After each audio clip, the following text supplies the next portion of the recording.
साथियों नमस्कार। आज आप लोगों के बीच एक खुशखबरी लेकर आया हूं। सुखद एहसास, सुखद जानकारी लेकर आया हूं। साथियों, शुरुआत से ही हमने इस बात को बड़े बखूबी तौर से कहा है कि सहारा के जो पीड़ित निवेशक और पीड़ित एजेंट हैं, वो जिस दिन प्रारंभ कर देंगे अपनी लड़ाई को लड़ना, और मैंने उस लड़ाई को लड़ने के लिए हर बार बताया है कि आप लोगों को प्रत्येक दिन, प्रत्येक एक दिवस में आपको 10 मिनट सहारा के भुगतान को प्राप्त करने की लड़ाई को लड़ना है। साथियों, जब से हमने चैनल पे वीडियो अपलोड करना प्रारंभ किया है, एक बात को बड़े बखूबी तरीके से रखा है कि सहारा का जो मामला है वो सिर्फ सुब्रत राय के चाहने भर से नहीं निपट जाएगा। हमने कई बार कहा है कि जब तक व्यक्तिगत तौर पर, निजी स्तर पर हमारी केंद्र की सरकार अपना व्यक्तिगत इंटरेस्ट नहीं रखेगी इस मामले को निपटाने पर, तब तक निवेशकों की समस्या का समाधान दुनिया की कोई ताकत कर नहीं सकती। हमने बार बार कहा है, और काश आपने वो वीडियो बड़े रफ्तारी के साथ, स्पीड के साथ देश के नेताओं तक, देश के अधिकारियों तक पहुंचाए होते तो अब तक कई माह पूर्व, कई वर्ष पूर्व हो सकता है कि आपका मामला भुगतान का निपट गया होता। साथियों, खुशखबरी आई है कि सहारा सेवी रिफंड अकाउंट में सहारा के निवेशकों का जमा 24,000 करोड़ रुपए जो है, उसमें से 5,000 करोड़ रुपए की मांग केंद्र सरकार ने सहारा की सोसाइटियों के निवेशकों को देने के लिए सुप्रीम कोर्ट में अपनी बात रखी है। भारत की सरकार के, देहात की भाषा में कहें, गांव की भाषा में कहें, एक आम आदमी की भाषा में कहें, भारत की सरकार के सबसे बड़े अधिवक्ता, भारत की सरकार के सबसे बड़े वकील, सॉलिसिटर जनरल जिन्हें कहते हैं, तुषार मेहता जी ने कहा है कि सरकार चाहती है कि सहारा के निवेशकों का जो पैसा है उसमें से 5,000 करोड़ रुपए सहारा के सोसाइटियों के निवेशकों के इस्तेमाल के लिए अनुमति प्रदान की जाए। चूंकि उन्होंने पूरे तथ्य रखे हैं, बताया है कि कैसे 86,000 करोड़ रुपए सहारा ने इन सोसाइटियों के माध्यम से निवेशकों ने जुटाए, जनता से जुटाए। तथ्य रखा है कि 62,000 करोड़ रुपए एमबी वैली में लगाए। तथ्य रखा है तकरीबन 2,000 करोड़ रुपए जो सहारा सेवी रिफंड अकाउंट है, सुब्रत राय की जमानत के लिए उसमें जमा करवाई। तो उसमें सरकार की एक मंशा जाहिर, ऐसा हमको लगता है, पीछे पृष्ठभूमि कुछ और भी हो सकती है, लेकिन हमें ऐसा प्रतीत होता है, सरकार को लगता है कि 2-2,500 करोड़ रुपए सहारा ने इन सोसाइटियों से सेवी सहारा अकाउंट में जमा करवाए। तो ये ब्याज समेत तकरीबन 3 से 4,000 करोड़ रुपए हो ही गया होगा आज दिन तक। तो 5,000 करोड़ रुपए की डिमांड की है, जिससे निवेशकों के भुगतान की प्रक्रिया प्रारंभ कर सके।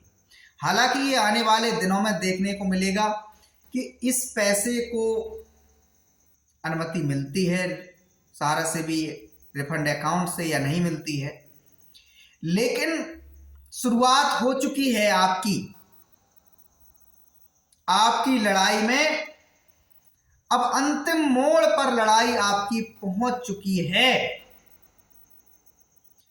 जो पूरे के पूरे जागरूक निवेशक और एजेंट चाहते थे कि सरकार इसमें अपनी व्यक्तिगत रुचि ले, तो सरकार अब व्यक्तिगत रुचि लेती हुई दिखाई दे रही है। ये कोई हल्की फुल्की बात नहीं है कि भारत की सरकार के एसजी सॉलिसिटर जनरल ने ये तथ्य, ये बात, ये डिमांड न्यायालय के समक्ष रखी है।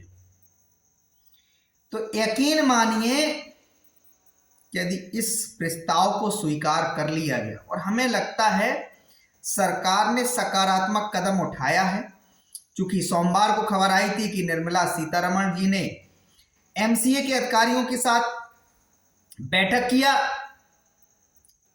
और मंथन में उन्होंने इस बात को मंशा जाहिर की कि निवेशकों के भुगतान मिलना चाहिए। इसके बाद अगले ही दिन खबर आ गई कि माननीय देश के गृह मंत्री हैं और जो सहकारिता मंत्रालय भी उनके पास है, जो सहारा की सोसाइटियों का मामला है,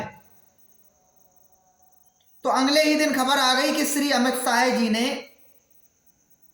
भी अपनी मंशा जाहिर की अधिकारियों के समक्ष के निवेशकों का भुगतान मिलना चाहिए। इसके पूर्व में सहकारिता राज्य मंत्री के पत्रों से ये स्पष्ट हो गया कि वो दृढ़ संकल्पित हैं भुगतान दिलाने के लिए। उन्होंने अपने पत्रों से कहा है कि सहकारिता मंत्रालय, सेंट्रल रजिस्ट्रार दृढ़ संकल्पित हैं आपके भुगतान को दिलाने के लिए, चिंता है उनको। तो साथियों, ये जो शुरुआत सरकार ने की है, इसके लिए सरकार को तहे दिल से धन्यवाद दीजिए और बड़े जोरों शोरों से लग जाइए। ट्विटर उठाइए, फेसबुक खोलिए, इंस्टाग्राम पे जाइए, सोशल साइटों पे सरकार से कहिए कि आपका बहुत बहुत धन्यवाद कि सहारा के निवेशकों की पीड़ा को आपने समझा, और उनसे अब अपील भी कीजिए कि अब बहुत शीघ्र, अति शीघ्र निवेशकों के भुगतान की प्रक्रिया प्रारंभ कीजिए। साथियों, धीमे धीमे ही सही, लेकिन सरकार तक हम सब लोग ये बात पहुंचाने में सफल हो जाएंगे कि सेबी के पास जो पैसा है वो सहारा के निवेशकों का पैसा है, वो किसी सुब्रत राय का या सहारा के डायरेक्टरों का पैसा नहीं है। अब जो सेबी को जो निवेशक मिले नहीं ढूंढे, या उनको निवेशकों ने आवेदन नहीं दिए भुगतान प्राप्त करने के लिए, उसका कारण भी जब आप लोग सोशल साइट्स के माध्यम से, पत्राचार के माध्यम से, सीपी ग्राम पोर्टल के माध्यम से, राष्ट्रपति सचिवालय के पोर्टल के माध्यम से, पीएमओ के पोर्टल के माध्यम से, तमाम नेताओं के जो केंद्र के जो मंत्री हैं उनके मेल पर भेजकर जब ये लिखेंगे कि सहारा ने जो 3 करोड़ निवेशकों से सहारा रियल एस्टेट कॉरपोरेशन लिमिटेड और सहारा हाउसिंग इन्वेस्टमेंट कॉरपोरेशन लिमिटेड के माध्यम से जो पैसे जुटाए थे, उसका कारण है सरकार तक आवेदन नहीं पहुंचने का ये कि सरकार से भुगतान निवेशकों ने प्राप्त करने की मंशा उस समय नहीं रखी थी, क्योंकि सहारा ने निवेशकों के बीच में कहा कि आपने जो सहारा रियल एस्टेट और सहारा हाउसिंग में जो पैसा लगाया है, इसका विवाद सेबी के साथ हो गया है और सेबी से विवाद होने के कारण ये पैसा आपका फंस सकता है, डूब सकता है। इस पैसे को यदि आपको सुरक्षित करना है तो आप सहारा रियल एस्टेट और सहारा हाउसिंग के सर्टिफिकेट को हमें वापस कर दीजिए। हमसे नई स्कीम के, नई डिवीजन के, नई कंपनी के सर्टिफिकेट ले लीजिए, जिसमें आपकी धनराशि भी सुरक्षित हो जाएगी और ब्याज भी अधिक मिलेगा। तो भोले भाले देश के नागरिक आ गए सहारा की बातों में और उन्होंने अपने अपने सर्टिफिकेट को सहारा के ब्रांचों में जमा करवा दिया। उनसे बदले में सहारा के क्यूसॉप के और सहारा की जो सोसाइटियों की सर्टिफिकेट है उनको ले लिए। अब मान लीजिए सहारा ने क्या किया, किसी के 10,000 रुपए निवेशक ने निवेशित किए, तो विवाद हुए। तकरीबन जैसे 2 साल बाद सहारा ने कहा कि हमारा विवाद हो गया, तो ब्याज सहित सहारा ने उस बॉन्ड को, उस सर्टिफिकेट को, उस पासबुक को 12,000 हुआ या 13,000 हुआ या 14,000 जो भी हुआ, 2 वर्ष बाद, 1.5 वर्ष बाद, उसको नई स्कीम में ले जाकर जब ट्रांसफर किया तो ब्याज सहित ट्रांसफर कर दिया। खुशी खुशी निवेशक ने वो सर्टिफिकेट ले लिया। इधर सहारा से भी मामले पर कोई समाधान नहीं निकला और सहारा ने हाथ खड़े कर दिए जब उस सर्टिफिकेट के भुगतान की देने की बारी आई।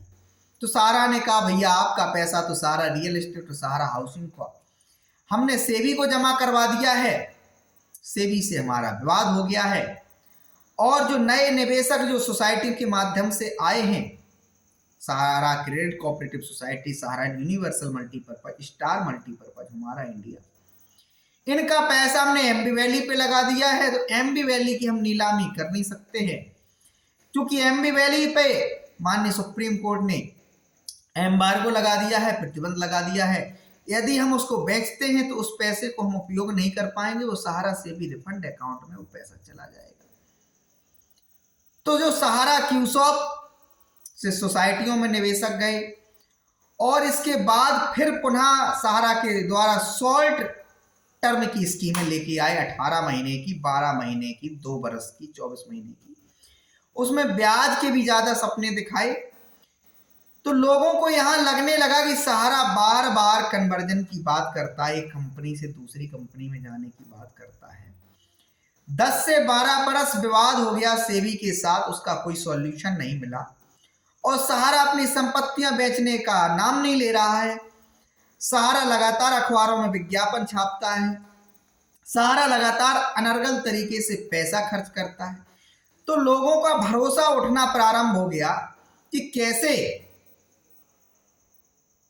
कैसे निवेशकों की राशि डूबने की कगार पर है।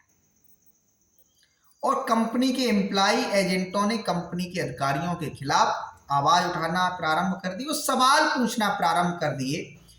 एजेंटों को, अभिकर्ताओं को, कार्यकर्ताओं को मीटिंग में बुलाया जाता तो वहां वो हंगामा करते, सवाल जवाब करते कि आप बताइए कितनी बार झूठ बोलेंगे। माननीय सहारा श्री ने पिछले वर्ष ये कहा था, 6 महीने पहले ये कहा था, 2 वर्ष पहले ये कहा था, 3 वर्ष पहले।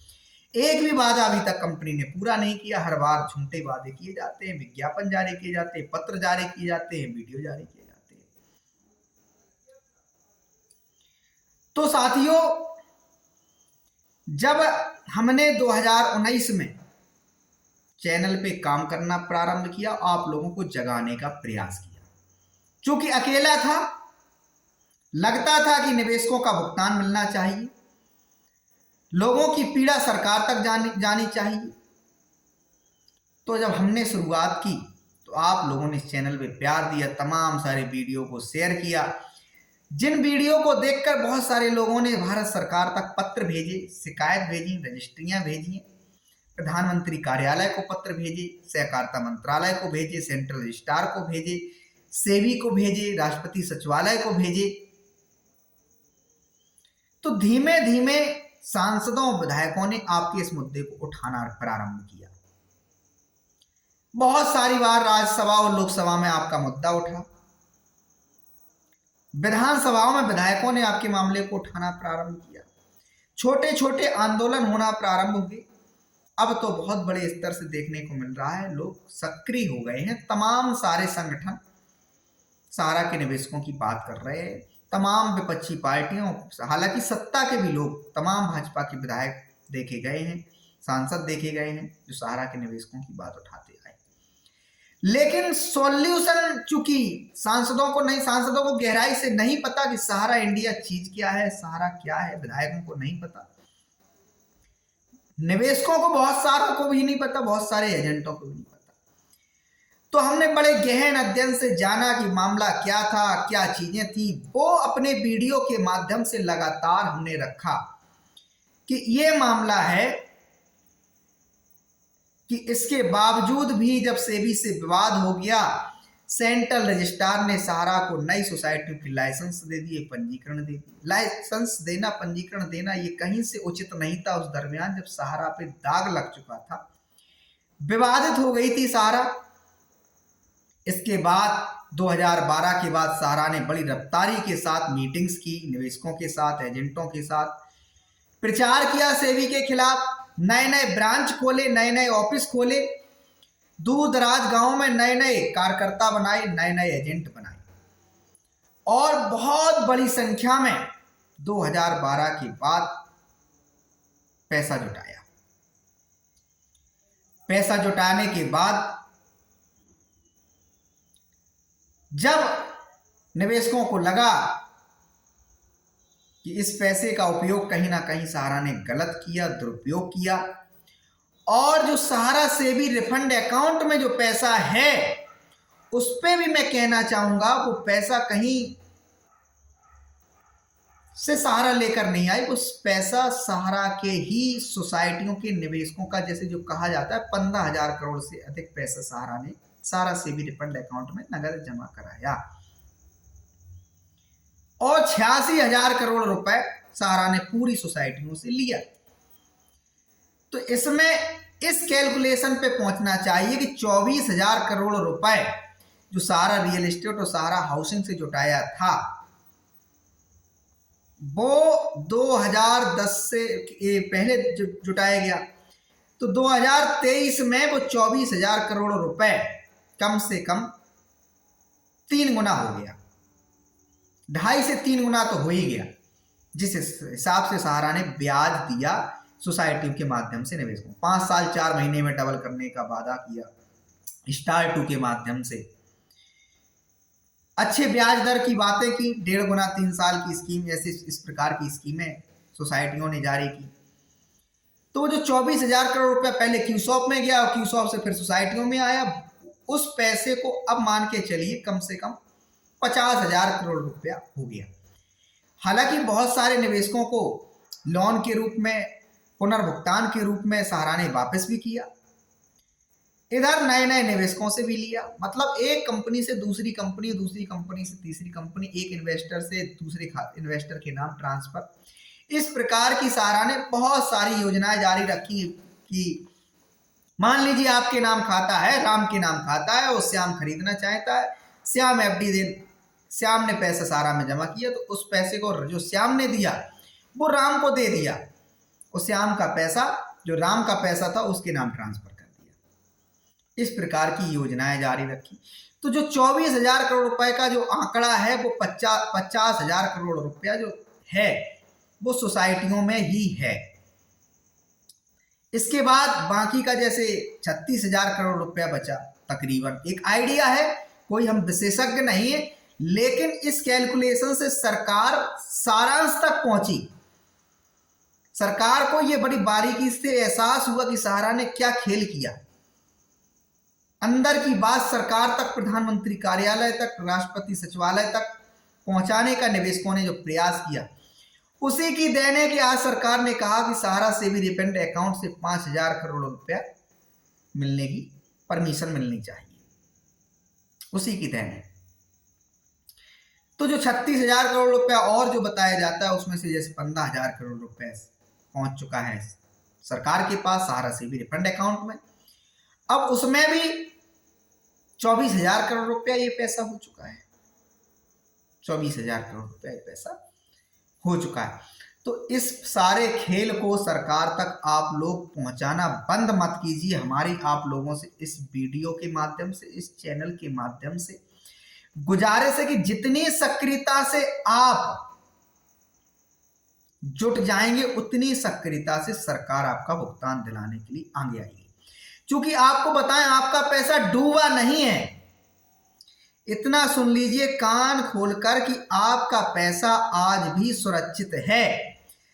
आपको यह तो दिख रहा है कि सारा से भी रिफंड अकाउंट में 24,000 करोड़ रुपए जमा है। आपको यह भी दिख रहा है कि शहर शहर सहारा की तमाम बड़ी प्रॉपर्टियां हैं।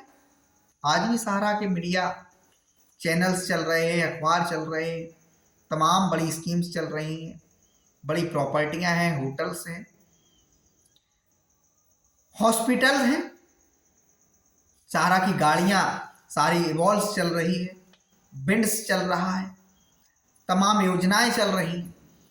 तो ये पैसा तो है, लेकिन मंशा क्या है सहारा ग्रुप की, अब ये सामने आ जाएगा। क्योंकि जैसे ही सरकार ने ये कहा कि हमें 5,000 करोड़ रुपए अनुमति दी जाए निवेशकों का भुगतान के लिए, तो अब सहारा का चरित्र और चित्र भी उजागर हो जाएगा। जो सुब्रत राय के द्वारा कहा जाता था कि हमें मौका मिलना चाहिए, हम पर एक बार विश्वास करना चाहिए, हमें मौका मिलना चाहिए, उसे भी सारा रिफंड अकाउंट में है, उससे हम भुगतान की प्रक्रिया आरंभ करें और हमारे ऊपर कोई एक बाउंडेशन लगा दिया जाए, कोई अधिकारी नियुक्त कर दिए जाए, कोई एक एजेंसी नियुक्त कर दी जाए जो हमारी देखरेख करती रहे, हम निवेशकों से भुगतान करते रहे, हमें व्यापार पर रोक नहीं लगाई जाए। तो अगर सहारा इस 5,000 करोड़ रुपए लेने का सरकार का विरोध नहीं करती है तो सरकार माना जा सकता है कि सहारा की नियत और नीति कुछ ठीक है। हालांकि लीगल से हटकर तो सहारा ने काम किया ही है, इसी बात की तो सजा आज भुगत रही है कि संस्था मरणासन स्थिति पे पहुंच गई है। इसके अलावा साथियों, आप लोगों को वीडियो लंबा इसलिए हो जाता क्योंकि जो तमाम सारे जो यूट्यूब पर बैठे हुए लोग हैं, फेसबुक पर बैठे हुए लोग हैं, गहराई से बात नहीं करते। हमारा आप 20, 25, 30, 40 मिनट का वीडियो सुन लेंगे तो आप एक एक चीज से वाकिफ हो जाएंगे कि सहारा ने क्या किया, मामला क्या था, मामला में अब करना क्या चाहिए। आपको बताएं, विभिन्न राज्य सरकारें भी अब एक्टिव हो गई हैं। एसपीजी राजस्थान ने सहारा के खिलाफ मुकदमा पंजीकरण किया, बहुत आंकड़े रखे, सेंट्रल रजिस्ट्रार से जाकर भी जानकारी जुटाई, उसमें एक आंकड़ा रखा गया 500 करोड़ रुपए सहारा ने वहां जुटाया है, तो वहां धोखाधड़ी का केस रजिस्टर्ड किया गया है। अब देखना है कि उस मामले में राजस्थान सरकार क्या करती है, किसकी गिरफ्तारी होती है, किसकी गिरफ्तारी नहीं होती है। खतरा सहारा के जो सोसाइटियों के जो डायरेक्टर हैं उन पे बढ़ चुका है। सुब्रत राय पर तो मान ली बढ़ा ही है, खतरा इस बात का बढ़ चुका है कि कानून अपना काम बड़ी तेजी से कर रहा है। कब कौन डायरेक्टर, कब कौन चेयरमैन, कब कौन सहारा का अधिकारी हिरासत में ले लिया जाए, भरोसा नहीं किया जा सकता। उत्तर प्रदेश, मध्य प्रदेश, राजस्थान, बिहार, छत्तीसगढ़, झारखंड, उड़ीसा बहुत रफ्तारी के साथ निवेशक और एजेंट लगातार सरकारों पे दबाव बना रहे हैं। लगातार थानों में जाकर, लगातार ईओडब्ल्यू को, आर्थिक अपराध शाखाओं को, एसपीजी को शिकायतें कर रहे हैं, प्रार्थना पत्र दे रहे हैं। बहुत सारी जगह पर निवेशकों और एजेंटों को सफलताएं मिल रही हैं एफआईआर लॉन्च कराने में। बहुत सारी जगह पे बहुत पहले एफआईआर जो हुई उसमें अब चार्जशीट वगैरह लग रही है न्यायालयों में जाकर। बहुत सारी जगह पे विवेचना कंप्लीट हो चुकी है। तो पाले में गेंद अब सरकार की है। 5,000 करोड़ रुपए की उम्मीद जागी है कि अब से सहारा से भी फंड अकाउंट से हो सकता है कि निवेशकों के भुगतान किए जाए। इसके अलावा आप लोगों को बताएं कि सुप्रीम कोर्ट में बहुत सारे मामले सहारा की सोसाइटियों के पहुंच चुके हैं। पीआईएल भी पहुंच चुका है। एक पीआईएल उड़ीसा से आया है, जिसे कहते हैं जनहित याचिका, यदि इस पे आदेश कोई हो जाए, इस पे कोई काम हो जाए, तो सबका, सारे हिंदुस्तान के निवेशकों का उद्धार हो जाएगा। उद्धार क्या हो जाएगा उसके लिए भी आप लोग समझ लीजिए, वीडियो बिना स्किप किए आप लोग समझेंगे तो समझ में आएगा कि कैसे हमें क्या पत्र में लिखना है, क्या सरकार तक पहुंचाना है। PIL जो हुई है उसमें निवेशकों के हितों के लिए आई है। इसके अलावा union of India through central registrar through ministry of corporation पहुंची है। इसके अलावा आपको बताएं, एक मामला ग्वालियर का महेश चंद्र वाजपेयी का पहुंचा है। ग्वालियर का है, गोले का मंदिर ग्वालियर। एक मामला पिनक पानी जो है उड़ीसा की PIL पहुंची है, यूनियन ऑफ इंडिया पहुंची चुकी है। और इसके अलावा भी कई सारे मामले हमारे पास लिखे हुए हैं। कमलेश कुमारी अग्रवाल वाला मामला है, सीरियल फ्रॉड इन्वेस्टिगेशन, ये तो सब चल ही रहे हैं सारा, रियल एस्टेट वगैरह के। तो साथियों, जिन निवेशकों के मन में और जिन एजेंटों के मन में ये चिंता है कि सरकार के पास तो मात्र 24,000 करोड़ रुपया है, सहारा के केवल सोसाइटियों में 86,000 करोड़ रुपया है, तो 24,000 करोड़ रुपए में से निवेशकों की भुगतान कैसी होगी, उनकी में मेरी चिंताएं मैं दूर करना चाहता हूं। यदि आपके प्रस्ताव को सरकार ने स्वीकार कर लिया, प्रधानमंत्री महोदय, गृह मंत्री महोदय, वित्त मंत्री महोदय यदि व्यक्तिगत तौर पे इस मामले को ले लें, तो सारे के सारे 10 करोड़ निवेशक और 15 लाख एजेंटों की पीड़ा का समाधान हो जाएगा। 24,000 करोड़ रुपए से भुगतान प्रारंभ तत्काल किए जा सकते हैं। इसके अलावा सहारा की जो संपत्तियां हैं, जो कहा जाता है भाई खरीदने वाला नहीं है, बाजार में मंदी है, सस्ते रेटों पर बिक रही हैं, इतनी बड़ी बड़ी प्रॉपर्टीज हैं कि किसी के पास पैसा नहीं है, इस प्रकार की बातें सुब्रत राय के द्वारा अपने पत्रों में, सहारा के मैनेजमेंट के द्वारा अपने पत्रों में लगातार की जाती है। आप ये बताइए, जब प्रधानमंत्री महोदय, गृह मंत्री महोदय, वित्त मंत्री महोदय और सारी कैबिनेट लग जाएगी कि सहारा की जो संपत्तियां हैं, देश के औद्योगिक घरानों के साथ मीटिंग्स करके उनको व्यक्तिगत तौर पे बुलाए, छोड़िए विदेशी संस्थाएं, विदेशी कंपनियां, देश के जो औद्योगिक घराने हैं उनको बुलाए, उनसे कहे कि आप इस हिस्से को ले लीजिए, आप इसमें इतने शेयर कर लीजिए। सबसे पूछे कि आपकी कितनी क्या हैसियत है, कितनी क्या इंटरेस्ट है, कितनी आप खरीद सकते हैं, क्या पैसे देना चाहते हैं। मामला सार्वजनिक है, देश हित का है, आप लोग अपना अपना क्या योगदान देना चाहते हैं। प्रधानमंत्री की एक आवाज पे कोरोना के समय में वो कौन सा खाता खोला गया था, PM फंड, जिसमें जमा हुआ था हजारों करोड़ रुपया पहुंच गया उसमें।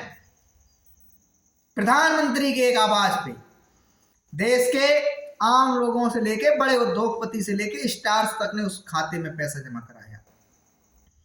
और जब प्रधानमंत्री अमित शाह और इधर निर्मला सीतारमण, ये सभी लोग मिलकर देश के औद्योगिक घरानों को बुलाएंगे, मीटिंग्स करेंगे, चिट्ठी भेजेंगे, कहेंगे कि सहारा की इन संपत्तियों को आप लोग खरीदिए,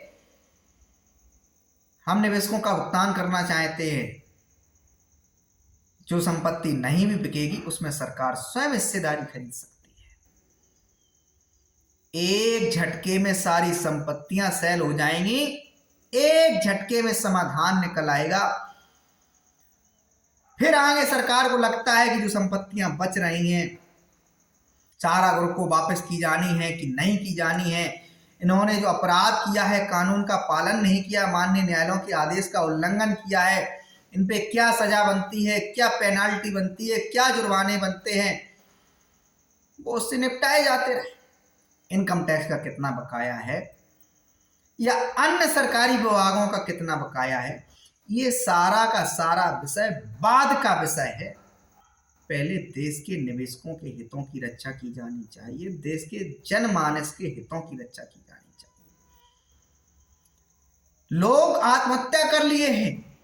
21वीं सदी का मानव के द्वारा मानव के साथ किया गया सबसे बड़ा अपराध है, सबसे बड़ी त्रासदी है। जो 15 लाख लोग बेरोजगार हुए हैं, उनकी हालात, उनकी स्थिति ये है कि वो मोहल्ले में मुंह दिखाने लायक नहीं बचे, अपने शहर में जाने लायक नहीं बचे, अपने रिश्तेदारों के बीच उठने बैठने में उनको शर्मिंदगी महसूस होती है। कब कौन रिश्तेदार, कब कौन दोस्त, कब कौन सगा संबंधी, कब कौन मोहल्ले वाला उसके साथ क्या बर्ताव करने लगा, भगवान ही मालिक है। कौन गाली गलौज करके चला जाए, कब कौन पुलिस का अधिकारी आए उसको और धमकियां दे कि तूने पैसा जमा कराया था। इतनी बड़ी, लोग बेरोजगार भी हो गए और जिनका कोई अपराध भी नहीं है, सरकार से मान्यता प्राप्त 50 साल हो गए, 1978 से काम कर रही। कैसे पॉसिबल है? इतनी सारी सरकारें आई गई, इतने सारे डीएम, इतने सारे एसपी होते हुए कैसे हिंदुस्तान के कोने कोने में सहारा ने अपने कारोबार को बढ़ाया? कैसे? क्या इन सब का योगदान नहीं है? क्या इन सब लोगों को नहीं दिख रहा था कि सहारा ऐसा कृत्य कर रहा है? लोगों को बरगलाकर अपनी कंपनी में कार्यकर्ता एजेंट बना रहा है। कम पढ़े लिखे लोगों को या जो लोग पढ़े लिखे भी हैं उनको लालच देकर, चूंकि बेरोजगारी का माहौल है, लोग जल्दी जुड़ जाते हैं। एजेंटों को सपने दिखाए, निवेशकों को सपने दिखाए।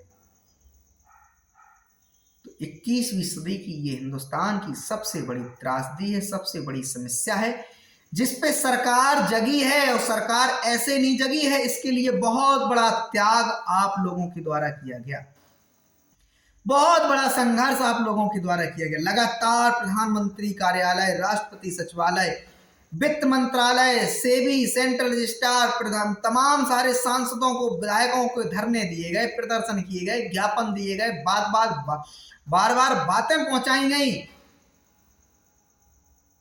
तमाम न्यायालयों में पिटीशन डाली गई, भारत सरकार के मंत्रालयों को, भारत सरकार के अधिकारियों को उसमें पार्टी बनाया गया, तब वो बात सरकार तक जाकर पहुंच पाई है।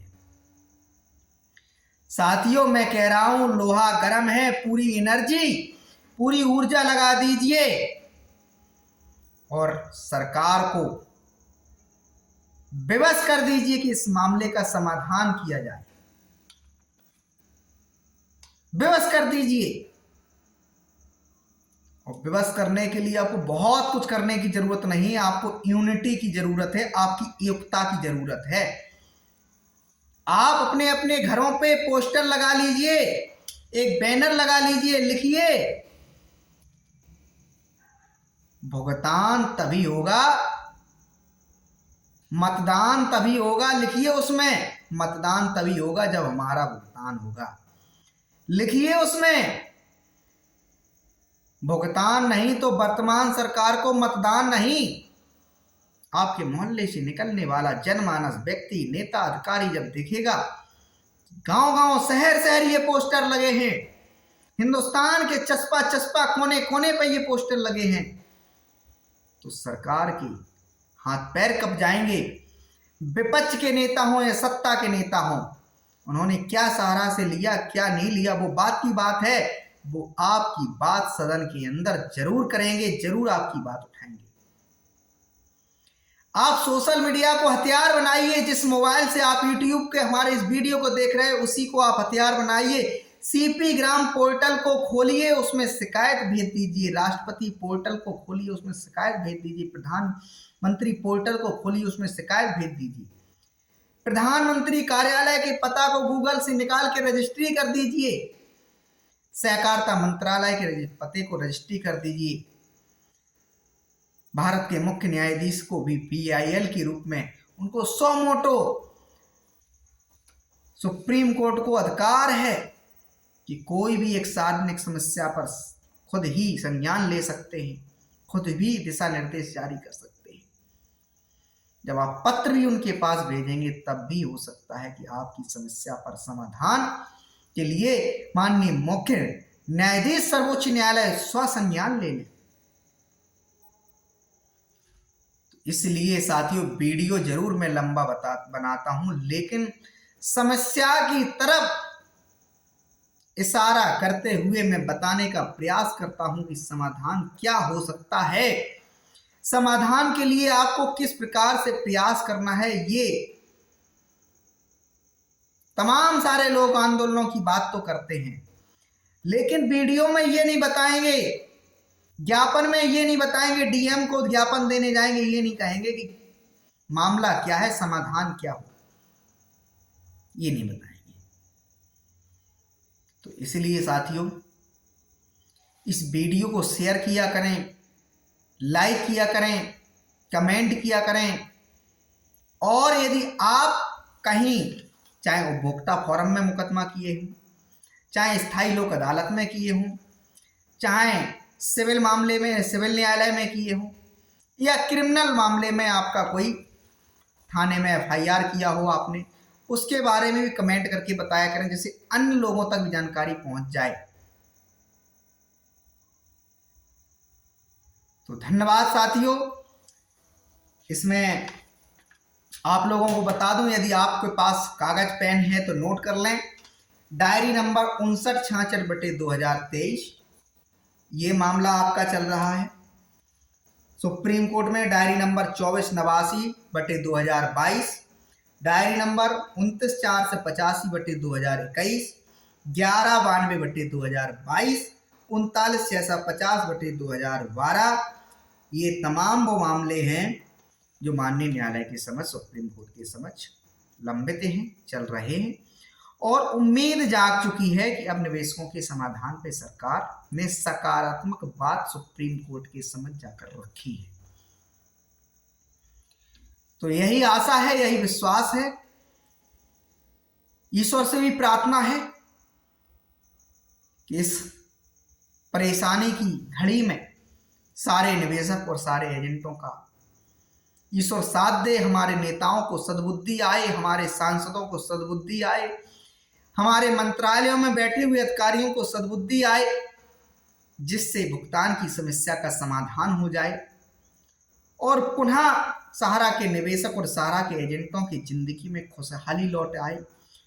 वो पुनः सपने देख सकें कि जो पैसा लौटे उनके बैंक खातों में, उनके घरों में, वो अपने बच्चों का इलाज करा सकें, अपने बच्चों को पढ़ा सकें, अपने बूढ़े माँ बाप का सहारा बन सकें, अपना अच्छा मकान बना सकें, अपनी बेटियों को अच्छे घरों में रिश्ते कर सकें, अपने बेटों को पढ़ा सकें, जो सारी भी उनकी एक मानव जीवन में एक सपने जिन लोगों ने देखे थे वो उनके पूरे हो सके। तो बड़ी मार्मिक अपील है आप लोगों से हाथ जोड़कर कि संख्या आपकी बहुत बड़ी है, अपनी ताकत का एहसास कराते रहिए सरकार को, क्योंकि सरकार भी हमारे द्वारा, आपके द्वारा, सबके द्वारा चुनी हुई है। तो निश्चित ही सरकार जो भी आए, जिस भी पार्टी की आई, सबका एक ही ध्येय होता है, लोक कल्याण के लिए, राष्ट्र के लिए काम किया जाए। निश्चित है जो सरकार वर्तमान में चल रही है, तमाम बड़े मामलों को इस सरकार ने निपटाया है, इसमें कोई शक वाली बात नहीं। लेकिन उन सबसे बड़े मामलों में हमारा आपका जो मुद्दा है, ये सबसे बड़ा मामला है, बहुत बड़ा मामला है। 2 लाख करोड़ रुपए अंदाजा लगाइए बकाया हो देश के नागरिकों का, 2 लाख करोड़, 10 करोड़ लोगों का, कितना बड़ा मामला है। इतने बड़े मामले से कौन देश के लोग प्रभावित हैं। तो समय हो चुका है, फिर हाथ जोड़ के प्रार्थना करता हूं कि वीडियो शेयर किया करें। नहीं शेयर कर सकते तो बाकी के जो हमने सॉल्यूशन बताए उन पे काम करें। धन्यवाद।